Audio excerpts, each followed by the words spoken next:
수술 후 사진 보시겠습니다. 2개월째고요. 밑선의 모양이 뚜렷하지 않고 울퉁불퉁했던 것에 비해서 보형물이 조직을 잘 늘려주면서 동그랗고 예쁜 밑선으로 자리 잡은 것을 볼 수 있습니다.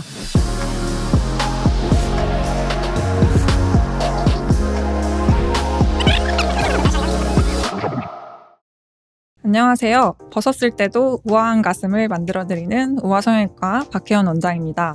오늘은 40대 중반의 여성분 가슴 확대 수술 케이스 살펴보도록 할 건데요.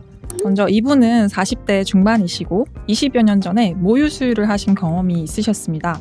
키는 167cm에 몸무게는 62kg셨는데 이후에 한 4kg 정도 감량을 하고 싶다고 하셨습니다. 가슴의 아랫둘레는 75cm, 윗둘레는 86cm로 계산했을 때 7호 B컵이었고 본인의 가슴이 젊었을 때는 굉장히 탱탱했지만 출산, 수유를 거치면서 가슴이 좀 처지는 것 같다라고 말씀을 하시면서 방문을 하셨습니다.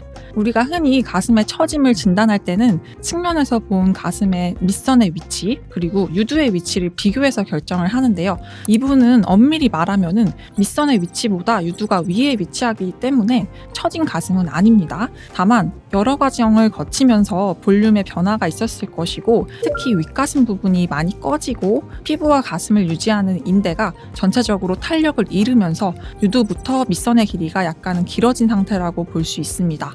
목 아래 페인부터 유두까지의 길이는 19.5cm, 유두 사이의 거리는 18cm, 유두부터 밑선의 거리 9cm, 가슴방은 13.2cm였습니다. 비대칭은 크게 없으나 이 밑선의 모양을 보시면요. 우측 부분이 동그랗지 못하고 사선으로 좀 울퉁불퉁하게 떨어지는 느낌이 드는데요. 이것은 본연의 유선, 그리고 지방 조직, 그리고 흉곽의 모양, 그리고 감소된 피부 탄력 이런 것들이 전반적으로 어우러져서 만들어내는 모양이고요. 수술로서 충분히 교정이 가능한 부분입니다. 유두에서 밑선까지의 길이도 충분한 편이었고 이분이 원하시는 거는 최소 C에서 D컵 그리고 모양이 확실히 봉긋해져서 젊었을 때의 가슴처럼 돌아가기를 원하셨습니다. 이분처럼 처짐이 없이 꺼짐만 있는 경우 꺼짐을 채워주는 것만으로도 약간의 리프팅 효과를 우리가 누릴 수 있습니다.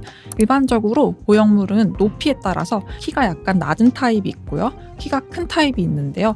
보형물의 높이가 높아질수록 리프팅 효과는 극대화되기 때문에 이분께는 높이감이 있는 풀 타입의 보형물을 추천을 드렸고 추후 다이어트 계획을 고려해서 자연스러운 선에서 넣을 수 있는 최대치의 볼륨을 넣기로 하였습니다. 실제로 환자분은 몸통에 흉터가 남는 것을 원치 않으셔서 겨드랑이 절개를 진행했습니다. 겨드랑이는 한 3.5cm 정도 절개를 하게 되고 내시경을 보면서 방리를 하였고요. 양쪽에 모티바 풀타입의 400cc 보형물을 넣었습니다. 모티바 보형물의 경우 멘토 엑스트라 보형물과 비교할 시에 조금 더 젤의 점탄성도가 높습니다. 이 말은 즉슨 만졌을 때 촉감이 조금 더 탄탄하다고 느끼실 수 있는 건데요. 젤이 탄탄함으로써 조직을 좀 더 힘있게 늘려주고 윗볼륨을 유지할 수 있다는 장점이 있습니다.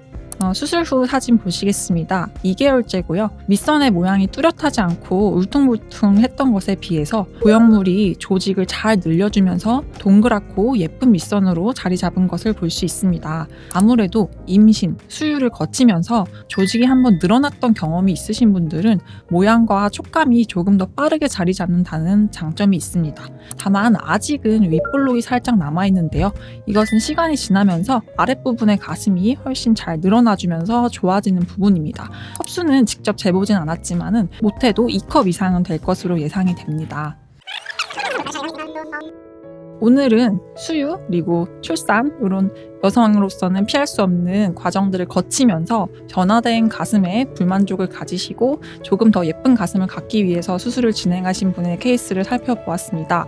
요즘에는 20대부터 60대까지 많은 분들이 가슴 수술을 위해서 찾아오시는데요. 분명히 좋은 결과가 기다리고 있을 거니까 너무 망설이지 말고 병원에 와주셨으면 좋겠습니다. 이상으로 우아성형외과 박혜원 원장이었습니다.